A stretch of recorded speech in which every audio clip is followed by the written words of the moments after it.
Hello, my name is Keyshawn. I'm an office specialist. This is a tutorial of how to fill down past X amount of rows. And this is useful when you in UIL and you're trying to, you're being timed for 30 minutes. Or if you have, let's say you have 2,000 names, for your office.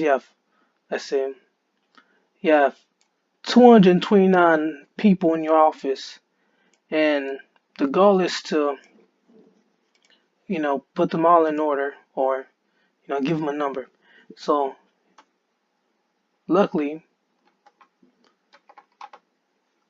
Microsoft comes built in the fill down handle, so put some good numbers in.